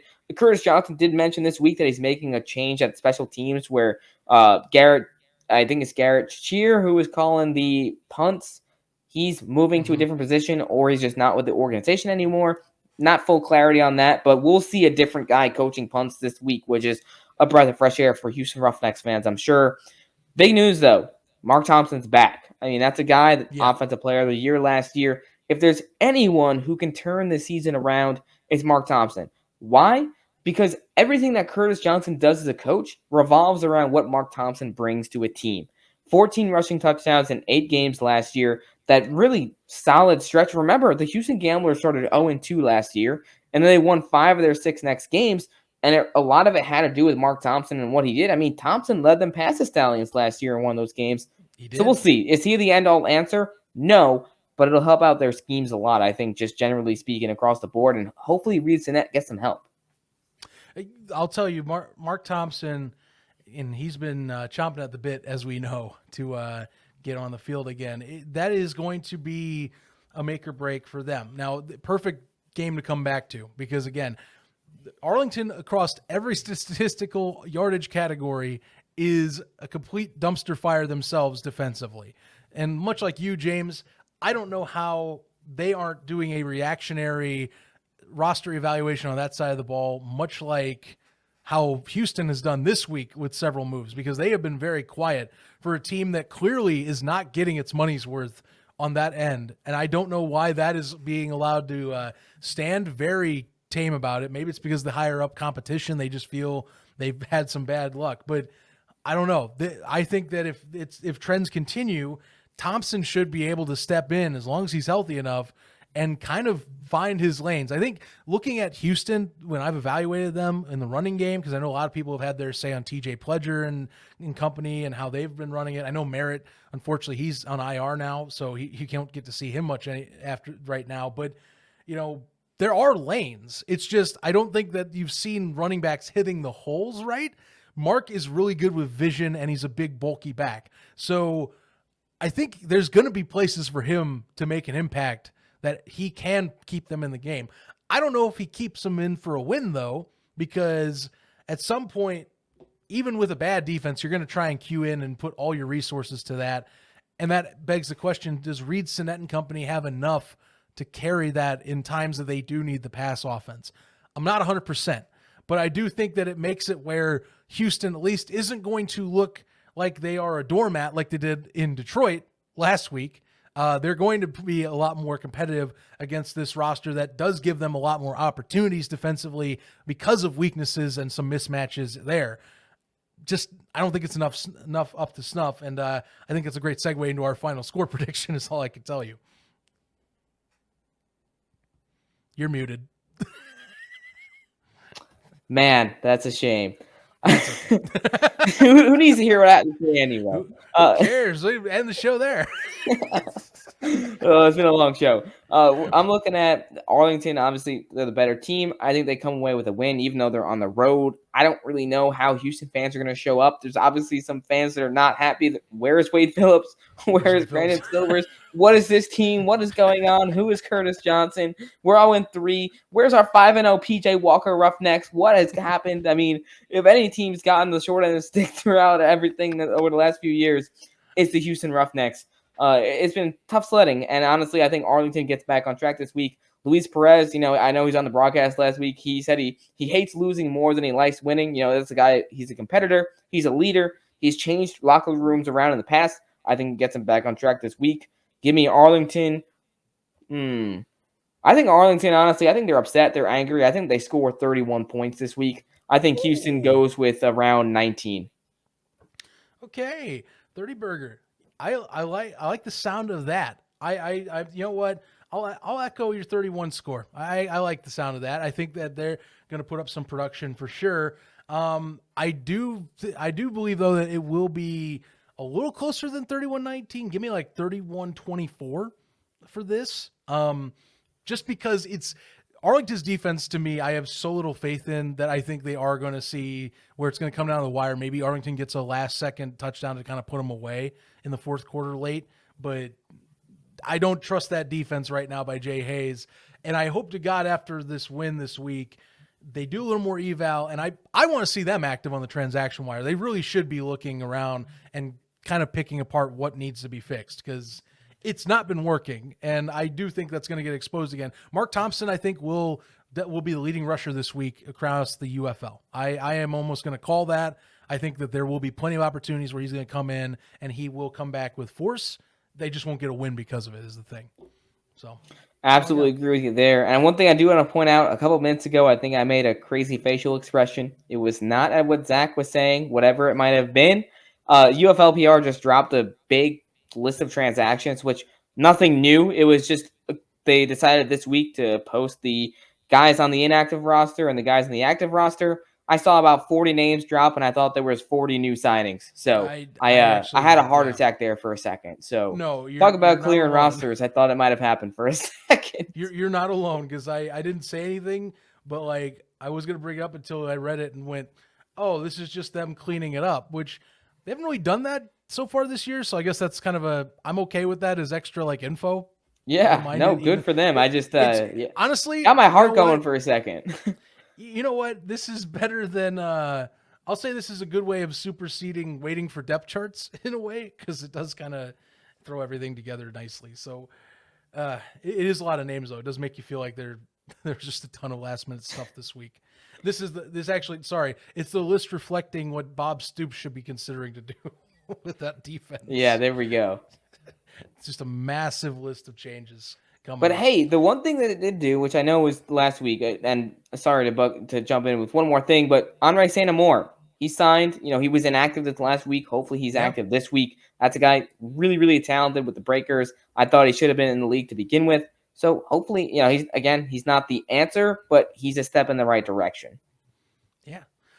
Well, it's going to look good. It's going to be a heck of a week. So looking forward to that. This is coming up here. I just noticed this. Ace over at UFM is reporting that Toby Johnson's missing this week against the Renegades for the Houston Roughnecks. So gonna be a big miss for a loss here. That is brutal news. Toby Johnson's a guy that, one of the top graded players in this league. He's been 2 times all USFL. So to be missing him and Olives Agapolu on that line, that is brutal news for the Houston Roughnecks. Not a good week for that. And then Carlo Kemp being retired. It's a compounding issue there all of a sudden for them. We're going to see more transactions coming next week for them. I highly imagine. Stay tuned to that. Week 4's ahead, everybody. Appreciate you guys tuning in. James, glad to have you on as always, man, and appreciate your time and all the analysis. It's been a good show. Love it. Plenty more around the corner for the UFL. And remember, you get to see both of our lovely faces on ATU around the UFL on Monday, 6 p.m. Eastern time, live on this channel, UFL Podcast. Be sure to follow along with us there. Subscribe, click the bell. It builds morale, not only for you, but for us too over here at the PFN crew. So stay tuned with all of that. Follow us along. Check out the Ducky merch in the description. Be a ducking legend and help with feeding America with us. And until next time, stay tuned. This has been episode 82 of the UFL Podcast. We'll catch you next week for week 5 previews, everybody. Mid-season, it's getting dicey. And we got plenty to discuss. Until next time, stay tuned, everyone. It's UFL football, brother. Brother.